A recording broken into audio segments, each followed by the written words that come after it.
അങ്ങനെ ഇത്തവണത്തെ വിഷു ഒരുക്കങ്ങളൊക്കെയായി. അപ്പോൾ കണി വെക്കാൻ വേണ്ടിയിട്ട് കുറച്ച് ഐറ്റംസൊക്കെ നമുക്ക് വാങ്ങിക്കണം. അപ്പോൾ കണി വെക്കാനുള്ള സാധനങ്ങൾ വാങ്ങിക്കാനുള്ള പോക്കാണിത് കേട്ടോ. എല്ലാ സാധനങ്ങളും ഒരു ഷോപ്പിൽ നിന്നും കിട്ടിയില്ല. പല ഷോപ്പിലായിട്ട് കയറി ഇറങ്ങി അങ്ങനെയൊക്കെയാണ് വാങ്ങിച്ചത്. അപ്പോൾ നമുക്ക് വിഷുക്കോടി എടുക്കുന്ന കൂട്ടത്തിൽ ഭഗവാന് ഒരു കോടിമുണ്ട്, ഒരു ഉണ്ണി മുണ്ടും കൂടെ വാങ്ങിച്ചിട്ടുണ്ട് കേട്ടോ.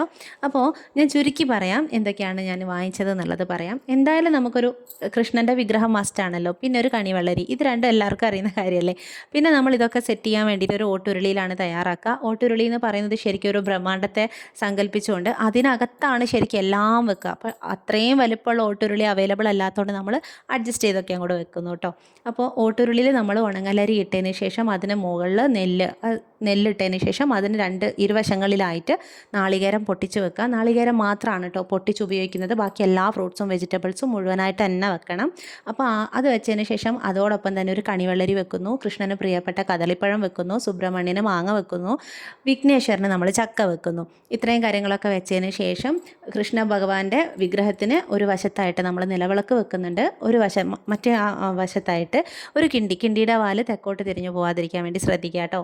അത്രയും കാര്യങ്ങൾ വെച്ചതിന് ശേഷം നമുക്ക് അവൈലബിൾ ആയിട്ടുള്ള സകല ഫ്രൂട്ട്സ് വെജിറ്റബിൾസ് ഇതൊക്കെ വെക്കാം കേട്ടോ. അതെല്ലാം വെച്ചതിന് ശേഷം ഏതെങ്കിലും ഒരു ഗ്രന്ഥം വേണം. മഹാഭാരതം, രാമായണം. ഞാൻ രാമായണമാണ് വെച്ചത്. അതിന് മുകളിൽ നമ്മൾ അലക്കിയ മുണ്ടോ അതല്ലെങ്കിൽ കോടിമുണ്ടോ വെക്കാം, ഏതാണെങ്കിലും കുഴപ്പമില്ല. അതിന് മുകളിലായിട്ട് നമ്മൾ വെറ്റില അടക്ക വെച്ചിട്ടുണ്ട്.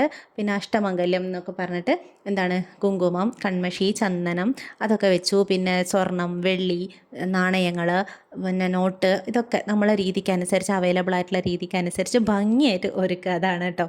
പിന്നെ നവധാന്യങ്ങൾ സെപ്പറേറ്റ് ആയിട്ടും വെക്കാം. നമ്മളിപ്പോൾ ഇവിടെ പൂജാ സ്റ്റോറിൽ നിന്ന് കിട്ടുന്നത് ഒരുമിച്ച് കൂട്ടിയിട്ടുള്ളൊരു ഇതുണ്ടല്ലോ, അതാണ് ഇപ്പോൾ ഇവിടെ വെച്ചിരിക്കുന്നത്.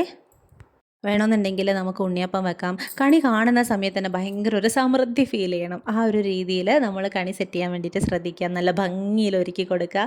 പിന്നെന്താണ്, നമ്മൾ കണ്ണന വെക്കുന്ന സമയത്ത് വെറും നിലത്ത് വയ്ക്കാണ്ട്, ശരിക്കും നിലത്ത് വെക്കുന്നതാണ് ട്രഡീഷണൽ രീതി കേട്ടോ. അപ്പം വെറും നിലത്ത് വയ്ക്കാണ്ട് ഒന്നുകിൽ മഞ്ഞപ്പട്ടിൽ ഒരു തട്ടിലോ അല്ലെങ്കിൽ ഒരു പലകയിലോ കുഞ്ഞു വീഡിയോയിൽ ഒറ്റ ശ്വാസത്തിൽ പറഞ്ഞ കാര്യമായതുകൊണ്ട് തന്നെ പലതും വിട്ടുപോയിട്ടുണ്ടാവും. എനിക്ക് ഓർമ്മയുള്ളതൊക്കെ ഞാൻ പറഞ്ഞിട്ടുണ്ട്. ഇനി എന്തെങ്കിലും ഡൗട്ട് ഉണ്ടെങ്കിൽ കമൻറ്റിൽ ചോദിച്ചാൽ എനിക്ക് അറിയാവുന്നതാണെങ്കിൽ ഞാൻ റിപ്ലൈ തരാം കേട്ടോ. അപ്പോൾ എല്ലാവർക്കും അഡ്വാൻസ്ഡ് ഹാപ്പി വിഷു.